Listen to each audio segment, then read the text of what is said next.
샬롬, 이동춘 목사입니다. 오늘도 여러분의 삶이 주님의 평안으로 가득하시길 기원하며 하나님의 말씀을 나누겠습니다. 오늘 주시는 말씀은 빌립보서 2장 5절로부터 8절의 말씀입니다. 너희 안에 이 마음을 품으라.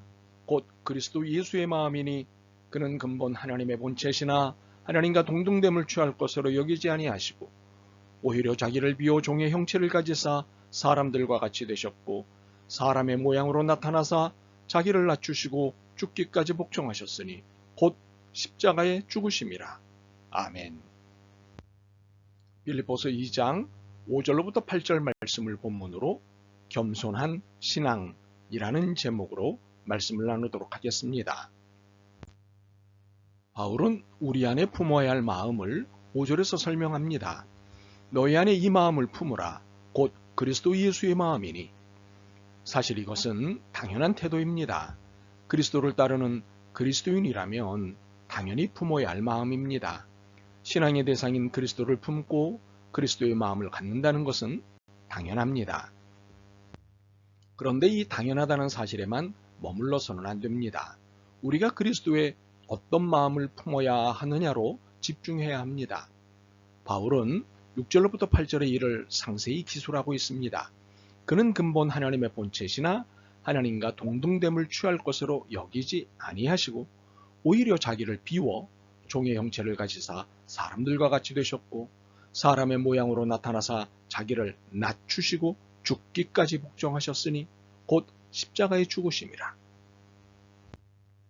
우리는 그리스도의 태도에서 세 가지 면을 주목하게 됩니다. 비움, 낮춤, 복종입니다. 하나님이시지만 하나님과 동등함을 취하지 않으시고 대신 비움, 낮춤, 복종의 태도를 취하셨습니다. 여기에 충격을 받습니다. 하나님이신데 어떻게 이렇게 하실 수 있을까? 자신감과 자존감을 높이라는 시대적 학습을 받은 우리로서는 그리스도의 이러한 태도가 충격적입니다. 이어 두려움이 생깁니다. 비움, 낮춤, 복종이라는 그리스도의 태도와는 달리 살고 있기 때문입니다. 무엇보다도 자신감과 자존감이 말하는 것은 비움과 낮춤과 복종과는 다른 체험과 존중과 당당함이라고 보기 때문입니다. 그런데 과연 이들은 서로 다른 개념일까요? 우리가 오해하고 있는 것은 아닐까요?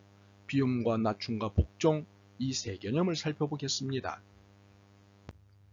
비움이라는 것은 속에 있는 것을 다 꺼내 속이 비워진 상태를 의미합니다. 본문에 의하면 동등하게 되고자 하는 마음, 다른 말로는 지위에 대한 욕망을 비워낸 것입니다. 일종의 지위 확보에 의한 명예욕 같은 것을 비워낸 것입니다. 그런데 이 비움이 강제적이 아니라 자발적입니다. 수동적이 아니라 능동적입니다. 기꺼이 자신의 것을 비워낸 것입니다. 그러므로 우리는 이렇게 기도해서는 안 됩니다. 주여, 저를 욕심에서 벗어나게 해 주옵소서. 저의 욕망을 비워 주옵소서. 대신 이렇게 기도해야 합니다. 제 안에 있는 각종 욕망을 비울 수 있는 용기와 믿음을 주옵소서. 그렇습니다.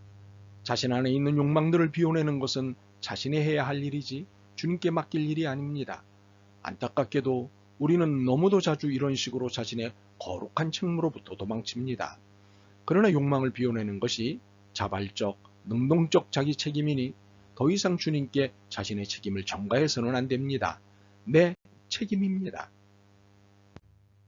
낮춤이라는 것은 자신의 위치를 주장하거나 고수하지 않는 것을 의미합니다. 더 나아가 자신의 위치를 권세 삼아 부릴 수 있는 일체의 권력적 말이나 행동을 하지 않는 것을 의미합니다.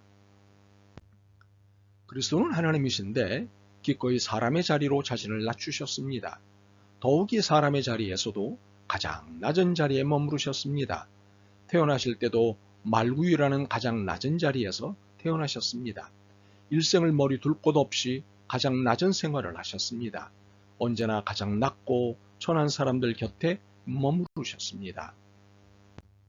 더욱이 권세와 위엄을 높이려는 의도가 추호도 없으셨기에 누구보다도 더 낮게 사셨습니다. 그렇다면 우리가 입버릇처럼 말하는 낮아짐은 근본적으로 문제가 있는 것입니다. 지금의 낮아짐은 교만의 수준임을 인정해야 합니다. 복종이라는 것은 상대에게 나를 맞추는 것을 의미합니다. 말을 잘 듣는다는 것은 상대의 생각에 내 생각을 맞추고 상대의 계획에 내 계획을 맞추고 상대의 의지에 내 의지를 맞춘다는 것을 의미합니다. 하나님의 뜻대로 살아가는 것입니다. 그리스도께서는 죽으심을 기꺼이 복종하셨습니다. 그리스도가 죽어야 온 인류가 산다며 죽음을 지시하셨을 때 기꺼이 죽으셨습니다. 이것이 복종입니다. 참으로 비움, 낮춤 그리고 복종은 자신을 위한 것이 아니라 높은 뜻을 가지신 하나님의 영광을 위해 자발적으로 취하신 그리스도의 태도였습니다. 이것은 한마디로 겸손이셨습니다. 남을 존중하고 자신을 낮추는 태도를 겸손이라고 하기에 비움과 낮춤과 복종은 겸손입니다. 바로 이곳에서 현대 심리학, 현대 상담학이 말하는 자신감과 자존감에 대한 개념과 겸손의 차이가 드러납니다. 현대 심리 상담학이 비움과 낮음과 복종 이전의 당당함을 말한다면 기독교의 당당함은 비움과 낮음과 복종 이후에 발생하기 때문입니다. 기독교는 권력으로서의 명예와 계급에는 관심이 없습니다. 기독교는 겸손 없는 명예와 지위에 의미와 가치를 부여하지 않습니다. 그리스도께서 가치 있게 여기는 것은 겸손을 수반하는 것에 한해서입니다. 겸손이 나타나지 않는 것은 그 어떤 것이라도 가치를 부여하지 않으십니다. 그렇습니다. 참으로 기독교는 이렇습니다. 때문에 누구라도 겸손에 의한 삶을 살지 않거나 겸손에서 멀어지면 가차없이 그 지위와 명예를 인정하지 않습니다. 사람들은 몰라도 하나님은 그렇게 하십니다. 그러므로 겸손이 하나님 나라입니다. 그런데 놓치지 말아야 할 것이 있습니다. 겸손을 빼놓고 사는 당당함도 문제지만 겸손하게 살아놓고 내가 이렇게 살았으니 하나님이 내게 뭐 좀 해주시겠지? 라는 기웃거리는 기대감도 문제입니다. 겸손히 비워내고 낮아지고 복종하는 것이라면 그 어떤 체험도 높아짐도 기대하지 않는 것이 겸손입니다. 만약 체험과 높음을 기대하면서 비우고 낮아지고 복종한 것이라면 그것은 거짓 겸손에 불과합니다.